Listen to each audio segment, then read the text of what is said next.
Let's spin into the follow-up to your questions about the pipeline coming from Steenbras Dam into the electric dam.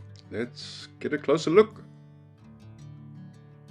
This winter has been a beautiful time to film. Of course, you can look around and see the rural or semi-rural area around Gordons Bay is looking very green. There's a lot of cattle around here. There's a pig farm out there, a chicken farm. So there's enough grazing, it looks like.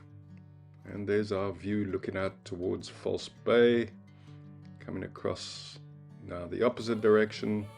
And finally, our destination, the track from Lowry's overlooking this wonderful dam, a pioneering dam for Africa, electric dam.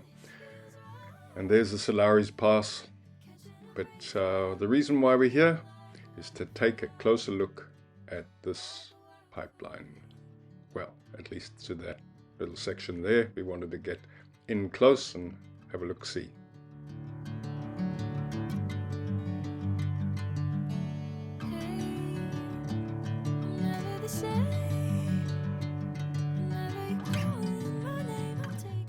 On closer inspection here, I didn't realize, but it looks like the security fence and gates has not been maintained at all and seems to be rusting to bits. In the comments of a previous episode, one of the contractors or an engineer made a comment about this. If he can answer and tell us more about it again, that section would be interesting. But honestly, I'm not here for engineering. I'm no wizard into that sort of thing, and public information is scarce. Nonetheless, that's not really my interest, but more as a tour guide, just to have a look around and show you the context of where we are. There's the dam, there's the Helderberg Mountains and Lowry's Pass Road to the left. And come with me as we travel up this road and look over the top.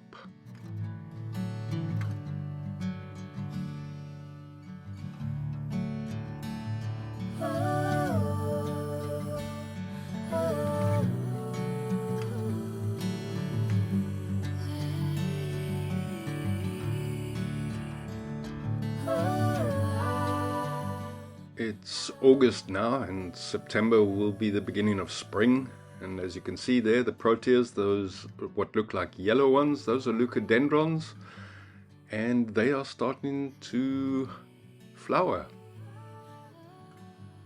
Of course, straight ahead is the Helderberg Nature Reserve, a wonderful place for tourists and locals, where we often go and have a picnic in the park there. Entry fee is not too expensive, so it's worthwhile taking a look. Just look it up, Helderberg Nature Reserve. But if you'd like, I put a link in the description below to help you out and find your way there.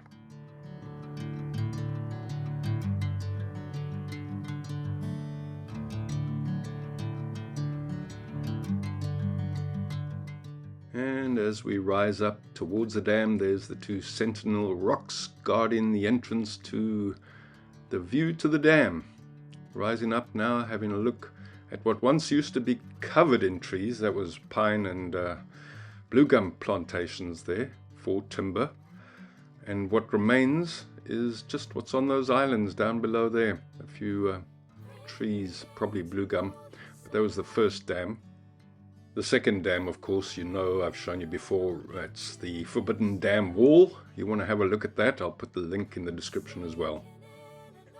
In the distance, there is the City of Cape Town's ongoing waterworks and sanitation infrastructure upgrades in progress. So while we're going there, I may as well just inform you, we have some time. And to let you know, the Gordons Bay Pump Station and Rising Main project represents a 277.3 million rand investment. Construction again began in 2024 and has progressed significantly, reaching 80% completion, which is encouraging. Its function and diversion, the system features a new regional pump station and over 7.5 kilometers of pipeline designed for channeling in wastewater from Gordons Bay and direct it into the Lowry's Pass outfall sewer. This diverts flow away from the 50-year-old Trappies Bulk Sewer line and relieves severe bottlenecking and overflow pressure on existing infrastructure in Gordons Bay and Strand. Thus, sewage is safely conveyed downstream to the Macassar Water Works and Treatment Centre.